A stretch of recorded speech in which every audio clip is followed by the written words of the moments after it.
Hello everybody and welcome to another episode of Box Office Talk. This is the show where I break down what happened at the box office, see if my predictions for the top 5 are correct, then make predictions for next week's top 5. So let's get right on into it. Last week I predicted that number 1 would be Beetlejuice, number 2 would be Speak No Evil, number 3 would be The Killer's Game, number 4 would be Deadpool and Wolverine, and number 5 would be Reagan. And man oh man, I actually... I got 2 out of 5 of my predictions right. No, 3 out of 5. Sorry, misspoke. 3 out of 5 of my predictions right. So I was close enough. But something I had said last weekend did come to bite me in the ass. And in fear of attracting that kind of crowd, I'm not gonna spend too much time talking about it. If you know me at all, you probably know how I feel in concept about this thing that we're going to talk about. Anyways, none of you got your predictions right. Some of you did predict I don't want to call it a movie, the joke that got into the top 5. But some of the other movies were in the wrong spot, so let's just go over what happened in the overall top 10. Number 1 was, once again, Beetlejuice, having about a 50% hold. So not awful, not like the best hold you've ever seen. We've seen better holds, this year, but pretty solid for how it's doing, and it's already doing super well. But it made $51 million this weekend, now adding to a domestic total of $188 million. For Tim Burton, it has outgrossed Dumbo by $74 million, Batman Returns by $26 million, and his Planet of the Apes movie by $8 million. So now it's sitting behind Charlie and the Chocolate Factory by $18 million. Right now it's his 4th highest grossing domestic run ever. Worldwide, it is sitting at $264 million. So not only are they $36 million away from tripling that initial production budget of $100 million, but they have, for Tim Burton, outgrossed Sweeney Todd by $111 million, Sleepy Hollow by $57 million, and Dark Shadows by $19 million. It needs $2 million until it outgrosses Batman Returns. Not close to the top 5 like his domestic runs are. There's still a couple other movies it needs to get to, but it is at least in the top 10. So yeah, this movie's just climbing up in the ranks, and that's just really great. I am glad that it didn't have this, crazy drastic drop off, not that it was, doing poorly where that would be catastrophic. But it's just good to see, that some people wanted to go see this and, it wasn't just a front loaded opening weekend. It's good for business, you know what I mean? But hopefully it's really encouraging to Tim Burton, you know what I mean? I feel like even he has even described maybe a sense of feeling a little lost with some of the other projects he's been doing. The only one he's really kind of said is Dumbo.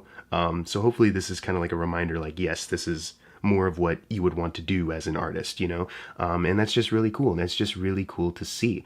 Number 2 was Speak No Evil. Now, this movie is on an initial production budget of $15 million. It is a Blumhouse thriller, of course, but it did not have, despite the low numbers we're about to talk about, not bad considering the production budget here. It made $11 million on its opening weekend, and then worldwide it is sitting at a total of $20 million. So they're only $10 million shy of doubling that initial $15 million production budget. So not too terrible, especially considering the overplayed trailer. One of the things you will commonly find on Twitter or any social media places, people saying God, I don't want to see this trailer anymore.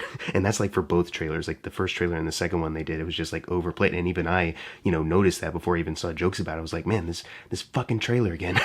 The movie's actually quite decent, and I think word of mouth on that, just the entertainment that was had with the movie now that it's out, might be able to overpower the initial kind of fatigue of the trailer. If that really is kind of more of a widespread thing as opposed to just film Twitter, I guess. But still, I mean, we've seen a lot of thrillers or horror movies in general this year do okay, compared to what their budgets are. They're able to double it or maybe even triple it. But this probably will not have the legs, pardon the pun, that Long Legs did. Another horror thriller that came out a couple weeks ago, kind of rejuvenated the horror box office a little bit, as far as oh yes, this is what we could be getting, and maybe we'd like to see a bit more of that. I don't think this movie has the necessarily really strong word of mouth to push it there. It doesn't really have the earliest kind of buzz to push it there either. But it is decent enough where, it'll at least double the budget here. For the director, James Watkins, the opening weekend was $11 million over Bastille Day, $9 million below Woman in Black, though. Eden Lake, I get it wasn't listed on the numbers.com. I guess that was so limited that maybe it or just, isn't enough to report on it. I don't know how it works. But as far as domestic runs, it has outgrossed Bastille Day by $12 million. It needs $43 million to Woman in Black. Worldwide, like I said, $20 million run. It is $12 million over Bastille Day already, but it needs $108 million to Woman in Black. Woman in Black is one of those movies where if you did release that today, even if you did have Daniel Radcliffe in it, or maybe it would be a little bit different then, but either way, if that was released today as is, that would, I think, also be a movie that would be in a similar boat with Speak No Evil, you know what I mean? Like, just a movie that, opens pretty okay and then has like an okay run. 2012 was kind of, and that was like January 2012, so it was like borderline 2011. Like that was a different time for, not just the box office and, horror movies in general, whatever, you know what I mean? And also, of course, even though there is only like a 12-year difference between this and Woman in Black, unadjusted for inflation numbers. So there you go. But, still doing okay. We'll see if it has enough legs carrying on throughout September and into the Halloween season. But I mean, Transformers is next week. We got another horror movie with Halle Berry coming out that seems to be getting a little bit of like social media attention. I'm not sure how much that'll translate into the actual weekend, but we'll see. And then what's after The Wild Robot? That's a family film. Joker's right. Yeah, if it does have like sturdy enough legs, to kind of like still be in the top 10 and just kind of collect these like small amounts week to week, that could be good for it. But it's not like this big sensational thing that we saw with like Long Legs a couple weeks ago. Anyways, number 3 is Deadpool and Wolverine, making $5.2 million, adding to a domestic total of $621 million. So it is still not in the top 5 MCU domestic runs yet, but it is $2 million away from the original Avengers run. And then worldwide, it is sitting at $1.304 billion. So $30 million away from Black Panther now. It is still the 7th highest grossing MCU film worldwide. Slowly but sure, domestically, we'll be seeing that happen next week for sure. Worldwide, it's slowing down a little bit. It might take a little bit longer till it outgrosses that film and advances in the ranking list. But we've been talking about how much of a success it's been for a while now. We don't need to keep, harping on it. I do want to say another quick congratulations to at least besting our number 4 pick here. Like I said, I'm not going to spend too much time on it. It's a joke. It's not a real movie. It barely deserves any attention. It's called Am I Racist? The Matt Walsh documentary for the Daily Wire. It made $4.7 million this weekend, and apparently it's on a budget of $3 million, so they're about $1.3 million away from doubling it. Okay, thanks, America. And I say that because there's no worldwide number, so it literally is just an American. I know the numbers were low, so chances were pretty high that it would get into the top 5, but still a little embarrassing. Number 5, moving on, is Reagan, making $2.9 million, adding to a domestic total of $23 million. They're $2 million shy of crossing the initial production budget of $25 million. There's no worldwide total to bump that up yet, so it's still, it's hanging around a little bit more than I guess I initially thought when it opened pretty disappointingly a couple weeks ago, but it's not like these numbers are helping it much. Moving on to number 6, another stinker here, The Killer's Game, making $2.6 million. There's no worldwide total to bump it up. So right now, with this budget of $30 million, according to Wikipedia, that is quite a horrible opening. You know what I mean?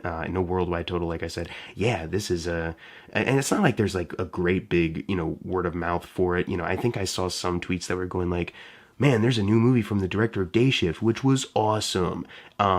I didn't think Day Shift is whatever. It's a Netflix, action film with Jamie Foxx. It's whatever. Kind of like his other Netflix action film, Project Power. It's whatever. Okay, straight down the middle. You know what I mean? I was kind of baffled that movie is like at the very least a little bit more slick, or it just feels like there was money put into it. And this one, even though it costs $30 million, feels very cheap. And I feel like the only way you get that is by watching the movie, but you could also just watch the trailer, because I thought that when watching the trailer, like, this just looks like a cheapo action movie, like that would go straight to streaming, ironically. Like, when people say straight to streaming, I'm sure this is the quality they're thinking of, but this is the one in theaters. Okay. Number 7 is Alien Romulus. This is another kind of similar to Long Legs, horror movies that are doing really well on a lower budget. So kind of tying this back to what I was saying about Speak No Evil earlier. Sorry, getting sidetracked about something I already talked about. But this one's still doing well. Made $2.4 million, adding to a domestic total of $101 million. They finally crossed the 100 million point domestically, which is awesome. They're still away from Prometheus now by 25 million. But worldwide, it is sitting at 330 million. So that is, placing it 72 million away from Prometheus. That's the only film left to outgross for the Alien franchise. It's looking like it's slowed down enough where that will not be happening, but it did quadruple its initial production budget of $80 million. So they've made 10 million over that quadruple point. If they get to 400 million worldwide, that'd be 5 times that budget. Like I said, it's slowing down a bit now, where it's looking like that won't happen, but still quite an achievement, 4 times that pretty small budget, or modest budget for a franchise movie like this. Just goes to show you, it doesn't have to cost 200 million each and every time.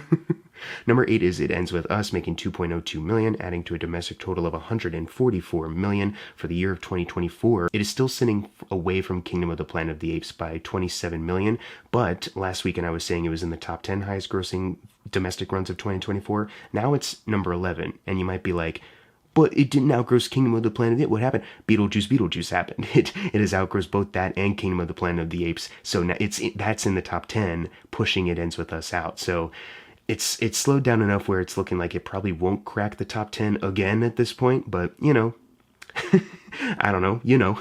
Worldwide, it is sitting at 312 million. So for the 2024 worldwide runs, like we were talking about last weekend, it now needs to outgross Alien Romulus. Now it is still sitting behind it by 5 million, so it is still the 15th highest grossing film of the year worldwide.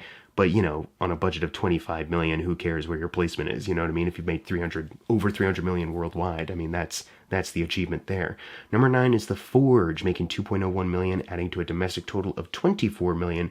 It is 1 million away from making 5 times that initial production budget of 5 million, so good on them. It is still sitting away from Fireproof by 9 million, so not one of their highest grossing films, but I mean, it's still profitable, so I mean, I don't think they necessarily care. Maybe they do on a deep level, but I think they just see the money rolling in and they're just good.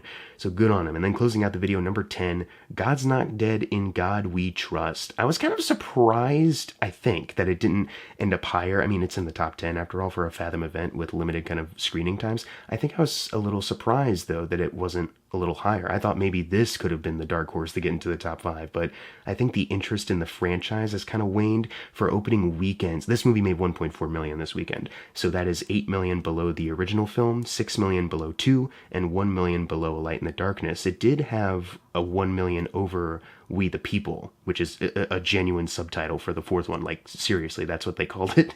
But that came out like COVID times. So it's kind of like, okay, so how, you know what I mean? Like, does that even really matter? You know what I mean?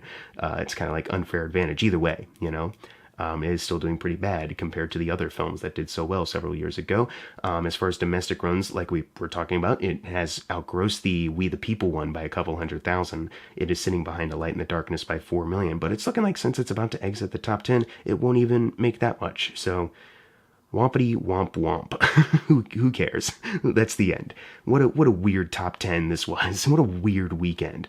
Anyways, now it's time for the fun part, the predictions for next week's top 5, and hopefully it is a fun one next weekend. Hopefully we get some more exciting movies to push out some of these jokes. Number 1, I think, will be Transformers 1, just based off of initial buzz, and this one's aimed more at families, so that might get more people in. Number 2, I think, will be Beetlejuice. Number 3, Never Let Go. Number 4, Speak No Evil. And number 5, Deadpool and Wolverine. But what are your predictions for next week's top 5? Leave them in the comments below, and as always, thank you guys for watching. Make sure to subscribe. I'm Jackson Fulcher. See you guys next time.